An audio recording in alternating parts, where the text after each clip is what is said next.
Halo semuanya, Assalamualaikum. Jumpa lagi dengan aku ya teman-teman. Dan di video kali ini aku akan sharing tentang budgeting di bulan September.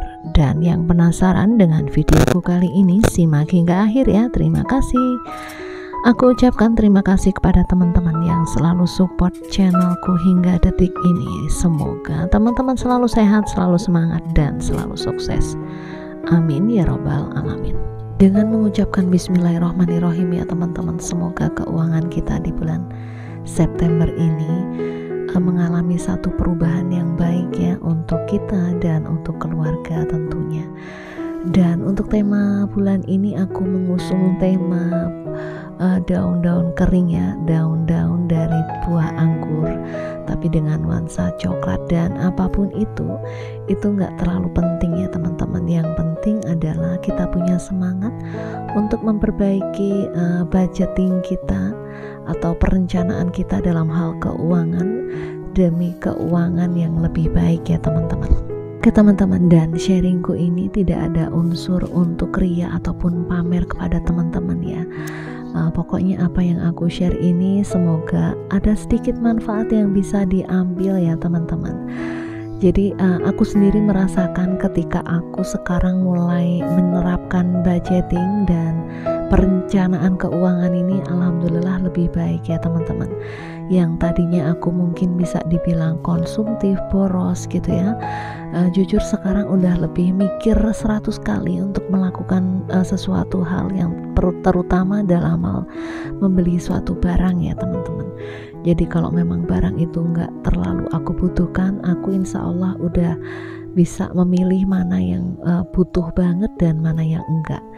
Dan ini kalau aku sendiri merasakan ya teman-teman, seperti aku ketika mengajar di sekolah, dalam 1 minggu itu kan pastinya aku punya perencanaan apa yang akan aku ajarkan ke murid-muridku di 1 minggu itu. Dan itu benar ya teman-teman, ternyata ketika kita punya rencana bahwa dengan pendapatan sekian, dengan pengeluaran alokasinya untuk kebutuhan ataupun kewajiban atau mungkin untuk yang lain, kita dalam 1 bulan sudah merencanakan, itu memang kita akan lebih terkontrol ya teman-teman dalam hal keuangan.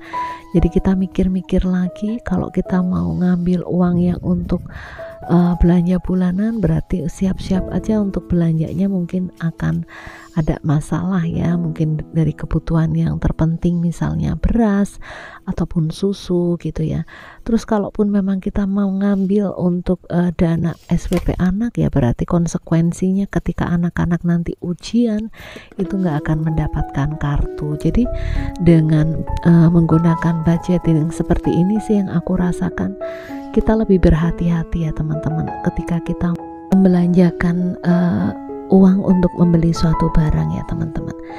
Jadi jujur juga ya teman-teman, apakah budgetingku itu selalu berhasil? Untuk awal-awal ini enggak ya teman-teman, kadang defisit, tapi paling enggak ya enggak terlalu yang jauh banget ya, karena memang untuk menutup defisit itu ya kita harus ada satu usaha gitu ya, kita harus memantaskan diri agar setiap bulan itu kita nggak defisit ya teman-teman.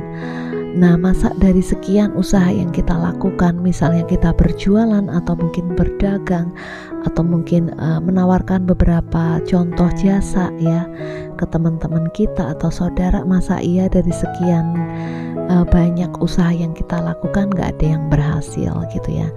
Itu kayaknya impossible banget ya teman-teman. Jadi selagi kita mau ada usaha terus disertai dengan doa, insya Allah Allah pun akan memberikan pertolongan ya teman-teman. Jadi kita nggak usah khawatir gitu ya. Setiap orang pasti punya rezeki sendiri dengan anggota keluarga yang jumlahnya mungkin 4, 5 atau 6 gitu. Pastinya ada rezeki untuk anak-anak ya atau untuk keluarga kita. Jadi yang penting kita sudah berusaha semaksimal mungkin mengusahakan agar kita pantas atau layak untuk bisa hidup sehari-hari ya teman-teman. Banyak perbedaan dengan budgeting di bulan ini ya teman-teman. Untuk kewajiban seperti kontrakan ini 700.000, kemudian untuk wifi 350, SPP KK, SPP AD ini jumlahnya adalah 650, kemudian untuk BBM itu jumlahnya 150, kemudian juga untuk jemputan dan asisten ya teman-teman, serta sampah. Kalau untuk jemputan ini udah mulai aktif ya teman-teman, dan untuk anakku yang paling kecil itu dirawat oleh tetanggaku gitu ya teman-teman, yang udah kayak saudara sendiri. Kemudian untuk kebutuhan ada susu, ada belanja bulanan, itu masih sama seperti bulan yang lalu ya teman-teman, untuk belanja mingguan, kemudian juga untuk pampers, aqua, dan snack ataupun buah ya. Pokoknya nggak ada perbedaan yang terlalu signifikan dengan bulan-bulan sebelumnya. Cuma memang ini aku ada defisit 175.000 ya teman-teman, tapi insya Allah masih bisa aku tangani dengan sisa budgeting bulan lalu ya teman-teman. Jadi pokoknya kita tetap semangat ya teman-teman, bahwa apapun yang kita lakukan tuh nggak ada yang sia-sia. Lagi dengan kondisi seperti aku ya teman-teman, untuk seorang ibu yang mempunyai 4 orang anak ya, pastinya teman-teman tahu untuk memenuhi kebutuhan sehari-hari memang butuh pengeluaran yang cukup banyak ya.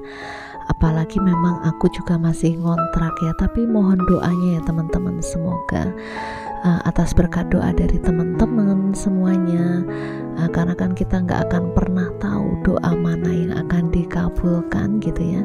Secepatnya aku bisa memiliki rumah impian bersama anggota keluargaku ya teman-teman.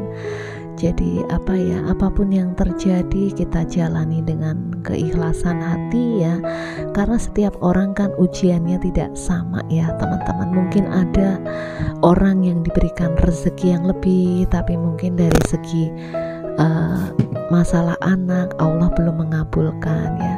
Ada juga yang mungkin dari segi anak nggak ada masalah, tapi mungkin belum mempunyai rumah yang layak untuk ditinggali gitu ya.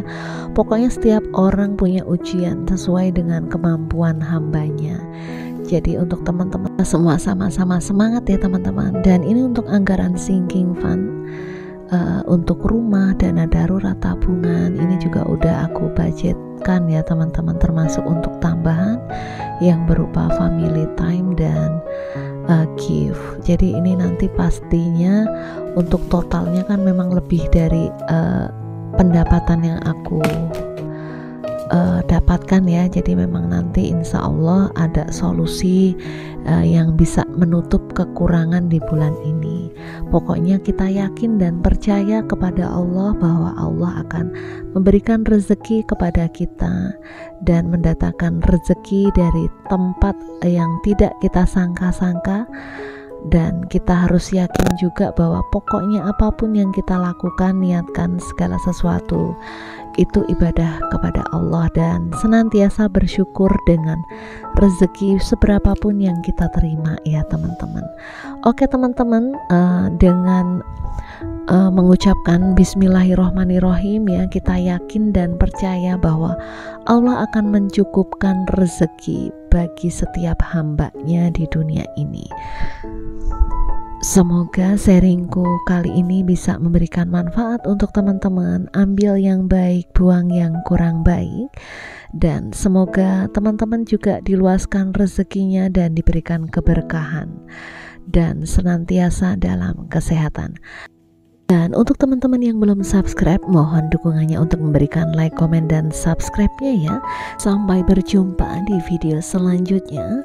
Mohon maaf atas segala kekurangan. See you next video. Assalamualaikum.